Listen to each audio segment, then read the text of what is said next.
Aduh, ini siapa yang habis makan gak pernah dikembalikan? Aku kan capek, tiap hari kerjaannya begini.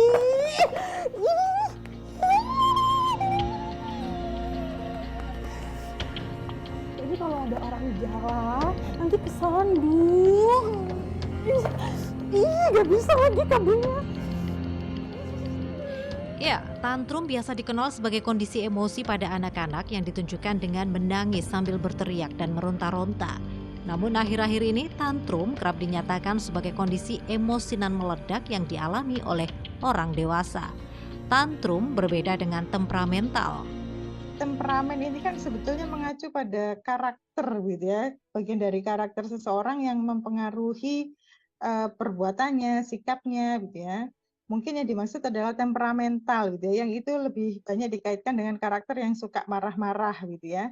Nah, kalau temperamen atau temperamental ini kan memang sifatnya adalah kepribadian gitu ya, yang sudah menetap. Sedangkan tantrum ini adalah sesuatu yang memang munculnya bisa jadi tiba-tiba, kita juga nggak bisa kontrol betul gitu ya, apa sebabnya kemudian muncul begitu. Jadi memang ini adalah hal yang berbeda.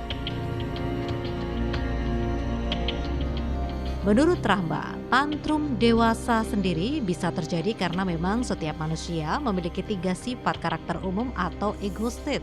Di antaranya ego state anak-anak, dewasa, dan orang tua. Karena itu wajar bila kadang orang dewasa tapi menunjukkan sifat kekanak-kanakan dalam pengelolaan emosinya, seperti misalnya tantrum.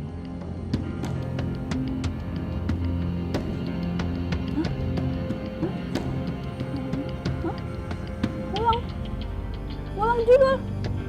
Hah? Berarti semuanya ngulang.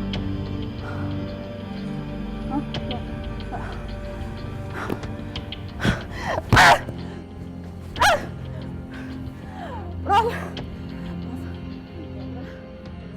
Ya, tantrum pada orang dewasa sendiri terdapat pemicunya. Itu yang pertama. Jadi ada situasi kehidupan yang menimbulkan stres. Yang kedua, bisa jadi memang individu ini punya kesulitan tersendiri dalam mengelola emosinya, gitu ya. Jadi dia memang sudah punya bawaan, bakat karena dia kesulitan mengelola emosi. Nah, kemudian juga bisa jadi yang ketiga karena sebuah kondisi fisik atau hormonalnya, gitu ya. Kondisi fisik ini bisa jadi karena dia punya sakit tertentu, gitu, misal yang kemudian harus mengkonsumsi obat-obatan yang itu akan berpengaruh pada secara fisik, atau memang juga kalau ada perubahan hormonal, misal pada perempuan, gitu ya, dia punya siklus yang kemudian ada PMS, gitu. Nah, ini juga bisa jadi menjadi salah satu pemicu, gitu ya. Atau gitu, ini bisa juga pada sebagian kecil orang, gitu ya, menjadi simptom ada gangguan kesehatan mental. Tantrum pada orang dewasa sendiri bisa ditangani seperti dikutip dari Aludok berikut. Yang pertama adalah menemukan pemicunya. Dengan mengetahui pemicu, ini akan memudahkan pengendalian diri. Yang kedua adalah relaksasi. Salah satunya, pengaturan pernafasan yang bisa membantu kelancaran darah dan membuat tubuh rileks. Yang tiga adalah menenangkan pikiran. Saat marah, seseorang cenderung tidak rasional. Dengan mengerti kondisi diri dan berusaha mengendalikannya, bisa membantu pengendalian emosi yang lebih baik dan berpikir jernih.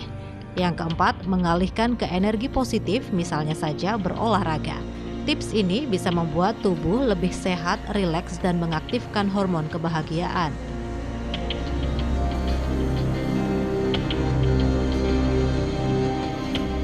Yang kelima, tidak menyimpan dendam. Melapangkan dada bisa memudahkan manajemen emosi. Yang keenam, menyisipkan candaan. Humor dan candaan, baik dilakukan sendiri atau menonton video lucu misalnya, bisa meredam emosi. Ketujuh, memiliki waktu untuk diri sendiri. Melakukan kegemaran atau hobi yang disukai bisa menyenangkan diri sendiri dan membuat suasana hati membaik. Terakhir, curhat ke sahabat atau orang terpercaya. Ini bisa membantu meringankan beban sekaligus bisa membantu mendapatkan solusi.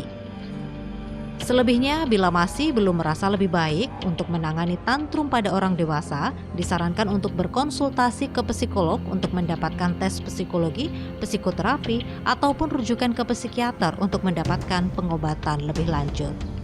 Wida Subianto, Herudwi Sudarmanto, Surabaya, Jawa Timur.